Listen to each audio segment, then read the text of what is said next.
सोचो, तुम इंस्टाग्राम पे स्क्रॉल कर रहे हो और एक अकाउंट दिखता है जो लगता है किसी बच्चे का, पर कुछ तो गड़बड़ है। पोस्ट थोड़ी अजीब हैं, फोटोज क्रीपी लगती हैं और कैप्शंस बिल्कुल बच्चे जैसे नहीं साउंड करते। अप्रैल 2024 में एक रेडिट यूजर ने ऐसा ही कुछ देखा और एक अजीब सा रैबिट होल खुल गया, involving accounts like smart school boy 9।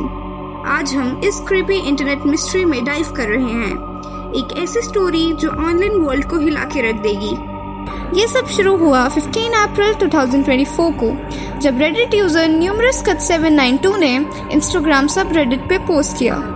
उन्होंने बताया कि एक रैंडम इंस्टाग्राम रील से उन्हें 3 अजीब अकाउंट्स मिले, ट्रुथ स्टिक्स 11, गर्ल क्लोई 12 और स्मार्ट स्कूल बॉय 9।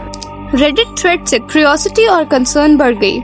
लोगों ने नोटिस किया कि इन अकाउंट्स के पोस्ट में वियर्ड एडिटिंग थी और कंटेंट थोड़ा क्रीपी था। ये कोई नॉर्मल इंटरनेट ऑडिटी नहीं थी, ये कुछ प्रीडेटरी लग रहा था।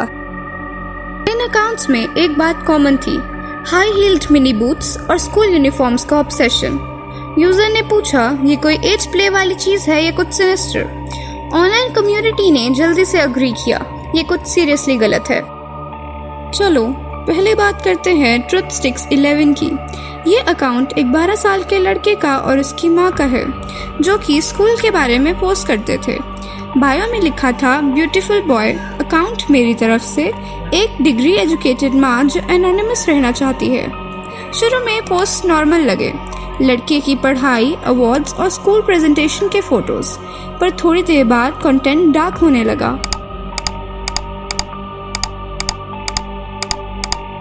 कैप्शंस में बार बार स्कूल यूनिफॉर्म और हाई हील बूट्स का जिक्र था। डिस्टर्बिंगली कुछ post child sexual abuse material जैसे दिखे, जिसमें बच्चों के फेसेस को एडल्ट बॉडीज पे फोटोशॉप किया गया था। ये सभी पॉइंट्स को जानने के बाद ये तो साफ था कि ये कोई माँ बेटे तो नहीं थे, ये कुछ और ही थे। फिर आता है गर्ल क्लोई 12, जो बोलता है कि ये एक 13 साल की लड़की का अकाउंट है, वो भी पेरेंट्स के सुपरविजन में। ये भी ऑनलाइन प्रेडिएटर्स के खिलाफ वार्न करता था, पर पोस्ट का स्टाइल और एडिटिंग बिल्कुल ट्रुथ स्टिक्स 11 जैसी थी। इसमें भी हाई हील बूट्स का ऑब्सेशन था। दोनों अकाउंट्स एक दूसरे से इंटरैक्ट करते थे जैसे कि बहुत अच्छे दोस्त हों, पर पोस्ट की सिमिलैरिटीज से लगता था कि ये एक ही इंसान के बनाए हुए अकाउंट्स हैं। इंटरनेट स्लूथ्स को शक हुआ कि ये कोई सिंपल अकाउंट्स नहीं हैं, ये एक बड़ी प्रेडिएटरी स्कीम का हिस्सा है। बात करते हैं इस मिस्ट्री के सेंटर में, स्मार्ट स्कूल बॉय 9। ये अकाउंट दूसरे दोनों अकाउंट से बहुत अलग था। इसमें एआई या चुराए हुए फोटोज का यूज नहीं किया गया था, बल्कि इसमें एक एडल्ट आदमी था जो स्कूल बॉय के कपड़े पहन के, व्हाइट फेस मेकअप करके और रेड लिपस्टिक लगा के फोटोज और वीडियोस डालता था। ये आदमी प्रीटीन बनने की एक्टिंग करता था और अपनी वीडियोस में ऐसा दिखाता था कि वो स्कूल से घर आ रहा है या फिर स्कूल बस में है। इस अकाउंट में कंटेंट थोड़ा ओपनली सेक्सुअल था, पर एक अजीब और क्रीपी तरीके से। एक वीडियो में ये आदमी मिरर में देखता है और इनअप्रोप्रिएट चीजें करता है जो कैमरे के फ्रेम से बाहर होती हैं, पर जो चीज इस अकाउंट को और क्रीपी बनाती है वो है इसकी आवाज। ये आवाज ट्रुथ स्टिक्स 11 के पहले पोस्ट से मैच करती है, जो कंफर्म करता है कि ये सब एक ही इंसान के बनाए हुए अकाउंट्स हैं। ये कोई रोल प्ले नहीं था, ये एक एडल्ट था जो बच्चा बनने की एक्टिंग कर रहा था और इसके इम्प्लीकेशंस डरावने थे। और इससे भी ज़्यादा डरावनी बात तो ये थी कि ये इंसान सिर्फ ऑनलाइन नहीं था, क्योंकि इसकी वीडियोस में वो पब्लिक प्लेसेस जैसे स्कूल्स या प्लेग्राउंड्स के पास दिखता था, वो भी स्कूल बॉय की आउटफिट में। एक डिस्टर्बिंग क्लिप में वो एक छोटे लड़के के पीछे दौड़ता हुआ दिखा, हंसता हुआ, और इस वीडियो के कैप्शन में लिखा था, chasing another boy in high heel mini boots. ये रियल था, ये एडिटेड, ये अभी क्लियर नहीं, पर इसने सीरियस रेड फ्लैग्स उठाए। जब ये रेडिट पोस्ट वायरल हुआ तो सब रेडिट इस केस का हब बन गया। स्लूथ्स ने पता लगाया कि 3 अकाउंट्स ही नहीं, बल्कि डजन से ज्यादा लिंक्ड अकाउंट्स थे, जैसे 12 स्टोक वेल जून 12 और स्टेफनी स्कूली। सब में सेम पैटर्न था, बच्चों का प्रिटेंड करना, यूनिफॉर्म्स और हील्स का ऑब्सेशन और एक दूसरे से इंटरैक्शन ताकि रियल लगे।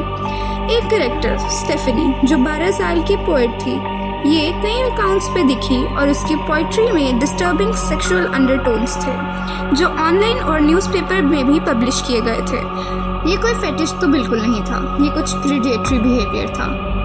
स्लॉट्स ने लोकेशन के क्लूज भी ढूंढे। पोस्ट में बार बार लंदन का जिक्र था, स्पेसिफिक एरियाज जैसे स्ट्रेथम और केनिंगटन। एक नाम डेविड बार बार आ रहा था, कभी दोस्त के रूप में तो कभी स्ट्रेप ब्रदर के।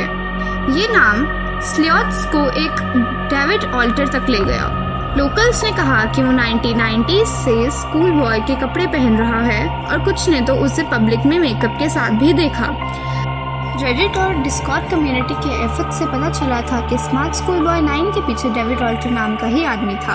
अभी तक कोई क्रिमिनल कन्विक्शंस कंफर्म नहीं हुए, पर लंदन के लोकल अथॉरिटीज इसकी इन्वेस्टिगेशन कर रहे हैं। डेविड का बिहेवियर कॉम्प्लेक्स मेंटल स्टेट दिखता है। उसकी आर्टिकुलेट पोस्ट और पोएट्री से लगता है कि वो इंटेलिजेंट है, पर उसका प्रोजेक्शन और दूसरों को प्रेडिएटर बोलना दिखाता है कि वो जानता है उसका काम गलत है। उसकी वीडियोस अब डिलीट हो गई हैं या फिर प्राइवेट, ये तो नहीं पता, पर इससे रिलेटेड नए अकाउंट्स बनते रहते हैं जो इस प्रॉब्लम को ऑनगोइंग प्रॉब्लम बनाता है। स्मार्ट स्कूल बॉय 9 की स्टोरी अभी खत्म तो नहीं हुई, पर ये हम सब के लिए एक वेकअप कॉल है कि इंटरनेट एक डार्क जगह हो सकता है और हमें सबसे वल्नरेबल को प्रोटेक्ट करना है। इस वीडियो को शेयर करो ताकि अवेयरनेस बढ़ सके और कमेंट्स में ज़रूर बताओ अगर तुमने ऐसे अकाउंट्स देखे हैं। सेफ रहो, इन्फॉर्म्ड रहो और एक सेफर ऑनलाइन वर्ल्ड के लिए कोशिश करते रहो। अगर ये वीडियो तुम्हें आई ओपनिंग लगा तो वीडियो को लाइक करो और दूसरों के साथ शेयर करो। और अगर तुम चाहते हो कि ऐसी इंटरनेट मिस्ट्रीज तुम तक पहुंचते रहें तो चैनल को सब्सक्राइब भी कर लेना। और जाते जाते डिस्क्रिप्शन में ऑनलाइन सेफ्टी के रिसोर्सेज चेक कर लो। अगली बार तक क्यूरियस रहो पर सेफ रहो। Bye bye.